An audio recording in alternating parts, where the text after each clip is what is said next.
আজকে আমরা যে বিষয়টি নিয়ে আলোচনা করতে যাচ্ছি সেটা হচ্ছে ফেসবুকের নতুন যে আর্নিং অপশনটা এসেছে সেটা নিয়ে। তো এটা সম্পর্কে আমরা অনেকেই জানি অথবা অনেকেই জানি না। তো আমরা যারা জানি না তাদের জন্য আজকে আমাদের এই ভিডিও। ফেসবুকের এই নতুন আর্নিং অপশনটি সেপ্টেম্বরের 1 তারিখ থেকে বিশ্বের 21টি দেশে 5টি ভাষায় চালু হয়ে গেছে এবং বাংলাদেশে খুবই শীঘ্রই আমরা এটা পেয়ে যাব আশাবাদী। 2019 সালের প্রথম দিক নাগাদ বিশ্বের প্রায় সবকটি দেশেই এটি চালু হয়ে যাবে এমনটাই বলেছে ফেসবুক কর্তৃপক্ষ।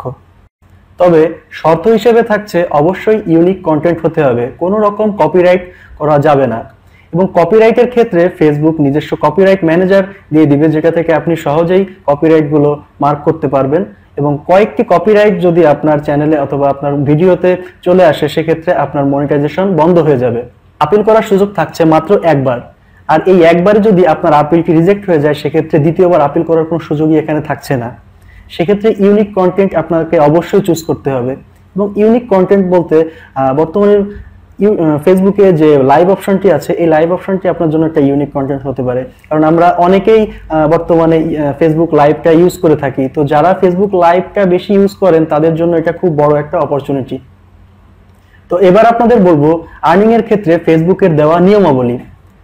তো ফেসবুকের দেওয়া নিয়মাবলীর ভিতর প্রথমে যেটি আছে সেটি হলো আপনার ফেসবুক আইডি না এবং কোনো রকমের গ্রুপ না, আপনার ফেসবুকে একটা পেজ থাকতে হবে এবং সেই পেজে কমপক্ষে 10,000 লাইক থাকতে হবে। নাম্বার 2, আপনার পেজে কমপক্ষে 3 মিনিটের ভিডিও থাকতে হবে এবং লাস্ট 2 মাসে আপনার পেজে 30,000 ভিউ থাকতে হবে, অর্থাৎ 30,000 মিনিট আপনার ভিউ থাকতে হবে। তো এক্ষেত্রে আপনার প্রতিটা ভিডিওতে কমপক্ষে 1 মিনিট করে ভিউ থাকতে হবে। এতে করে দেখা যাচ্ছে যে আপনার 30,000 ভিউয়ের জন্য আপনি যদি 10টা ভিডিও ইউজ করেন এবং সেটা যদি 3 মিনিট করে ভিউ আসে সেক্ষেত্রে আপনার 30,000 ভিউ কমপ্লিট হচ্ছে। তো এক্ষেত্রে ফেসবুক এমনটা বলেনি যে আপনার যে কোনো একটা ভিডিওতেই 30,000 ভিউ হতে হবে। আপনার পেজে যতগুলো ভিডিও থাকবে প্রত্যেকটা ভিডিও মিলে আপনার টোটাল 30,000 ভিউ হলেই হবে। নাম্বার 3, আপনার পেজটি গুড স্ট্যান্ডার্ড হতে হবে, মানে আপনার পেজে কোনো রকম কপিরাইট বা কমিউনিটি গাইডলাইনের বিপরীতে যায় এমন কোনো কিছু থাকতে পারবে না। ইউটিউবে মনিটাইজেশন পাওয়ার জন্য ওয়াচ টাইম প্রয়োজন 2,40,000 মিনিট, কিন্তু সেখানে ফেসবুকে মাত্র 30,000 মিনিট ওয়াচ টাইম যথেষ্ট। এটা আপনাদের জন্য অনেক বড় একটা প্লাস পয়েন্ট। কিন্তু এখানে একটা বড় চ্যালেঞ্জ থেকে যাচ্ছে, সেটা হলো ফেসবুক 1 মিনিটের নিচে ভিউ কাউন্ট করবে না। আর আরেকটি যে বড় ব্যাপারটা রয়েছে 10,000 লাইক, আপনার একটা পেজে 10,000 লাইক আনা কোনো ব্যাপারই না। আপনি যদি বুস্ট করতে পারেন তাহলে আপনার এই 10,000 লাইক খুবই অল্প সময়ের ভিতর চলে আসবে। কিন্তু আপনি যদি বিনামূল্যে এই লাইকগুলো আনতে চান এবং আপনার পেজে আর্নিং অপশন চালু করতে চান সেক্ষেত্রে আপনাকে বসে না থেকে আজকেই শুরু করতে হবে আপনার পেজের কার্যক্রম।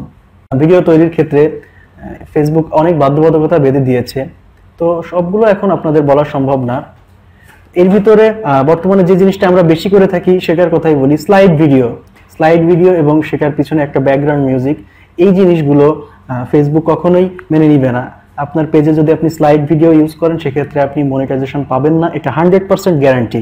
বাংলা ভাষা এখনো অ্যাপ্রুভ করেনি, তবে খুবই শীঘ্রই এটা করে দিবে, আমরা আশাবাদী।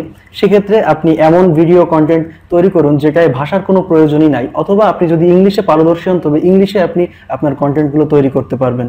ভিডিও ওয়াচ টাইম যেহেতু লাস্ট 2 মাসের কাউন্ট হবে, তাই এই মুহূর্তে ওয়াচ টাইমের যে টেনশনটা এটা আপনার মাথার থেকে ঝেড়ে ফেলে দিয়ে আপনি চেষ্টা করুন কিভাবে আপনার পেজে খুব দ্রুত 10,000 লাইক আনতে পারবেন এবং 10,000 লাইক আনার পর আপনার ওয়াচ টাইমটা অটোমেটিক্যালি হয়ে আসবে। আমাদের এই ভিডিও সংক্রান্ত কোনো মতামত যদি আপনার থাকে কমেন্ট বক্সে আমাদের জানাতে পারেন এবং আমাদের ভিডিওটি যদি ভালো লেগে থাকে অবশ্যই লাইক করতে ভুলবেন না এবং সাবস্ক্রাইব করে আমাদের সাথে থাকুন